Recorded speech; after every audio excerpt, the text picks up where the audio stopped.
What's up guys, and welcome back to Nasdaq. Today I'll be making a video of where I'll be explaining how to draw support and resistance for the Nasdaq. You can apply this to currency pairs or stocks or whatever, but yeah, the main aim of this channel is actually NAS. So let me show you guys how I draw it. I should remove everything, restart. Okay, so the first thing I do is, so some people like to start on the daily chart, monthly, weekly, daily, but because I trade every day, I tend to start on the 4 hour, and I like to start working like from where we are at the moment. So like this area here, I'll kind of just ignore for now, unless the market ends up pushing down and breaks a support somewhere, then I'll end up adding in more like the further down it goes. But how I like to start is I like to click here and then say rectangle, and let me just zoom in, make it a bit neater.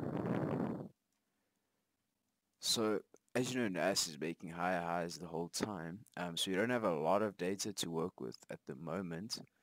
But one thing I do look for is places where the market tends to push up and then it'll turn around. So like for example here, it pushed up, it turned here, it came down, it pushed up, it turned here. So then I know, okay, cool, this is a nice support and resistance area here. And then I draw like a little zone like that. Now in this zone, I try to include the wicks and then some of the candlestick. And once I've drawn the zone, I look to the right and I see, okay, how is the market acting in this area? Is it respecting it? What's happening? So another thing that I really like to look for is somewhere where the market will break out of that area, and then you can clearly see how it breaks it and then it comes back to retest it.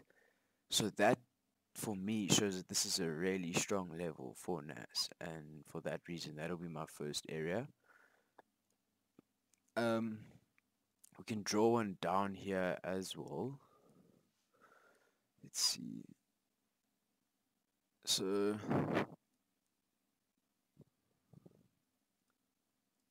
okay. Okay, you see, so I want to try get as many touches as I can.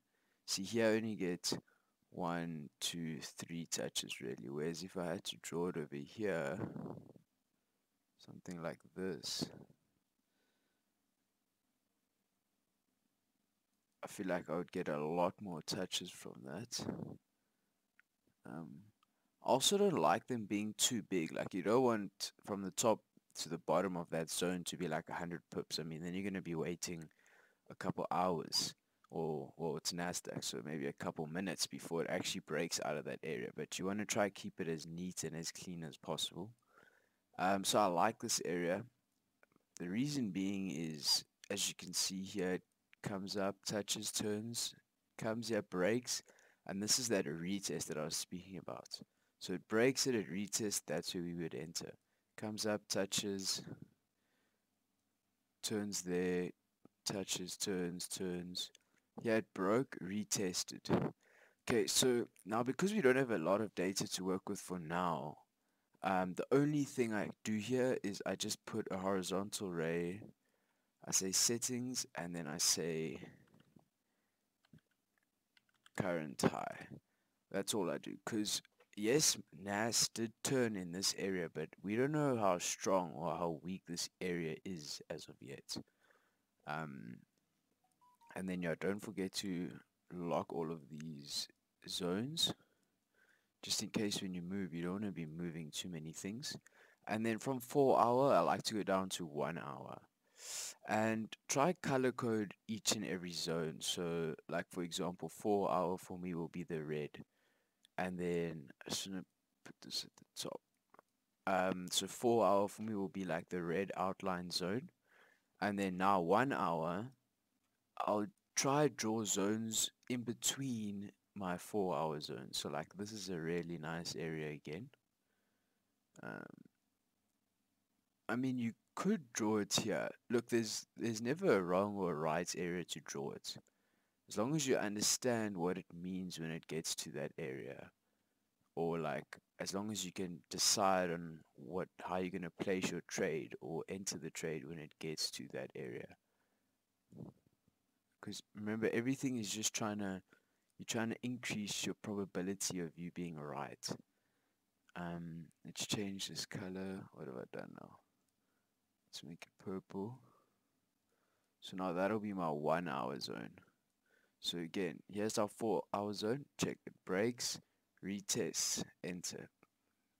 Retest, enter. Okay, there, like I'll explain in a different video, but candlesticks can also play a heavy role when coming to support and resistance areas of what exactly the market is going to do. So I'll explain that in a whole separate video. But again, as we can see, okay, it breaks, it gets a bit choppy here. Broke, retest. Okay, yeah, it hasn't retested yet. Touched there. Retest. Yeah, not the best trade. That broke, retest, buy, and then this is an unknown support and resistance area for now. Okay, let's move down here.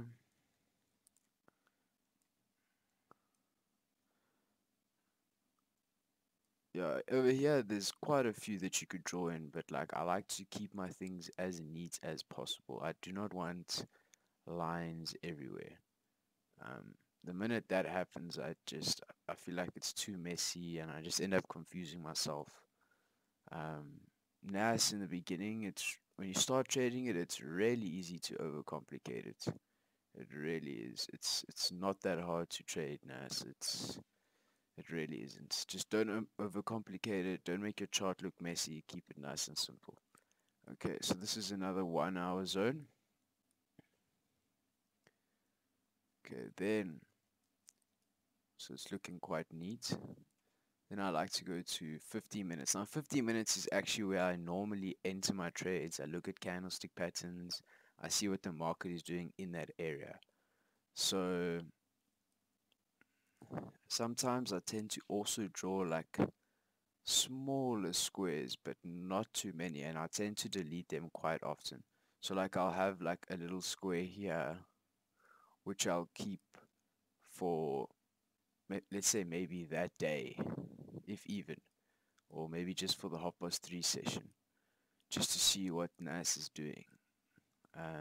So like let's say now I'm projecting that it's probably going to touch down here, retest, and it's going to go higher. But yeah, guys, thanks so much for tuning in to NASFX, and yeah, I'll see you guys in the next video.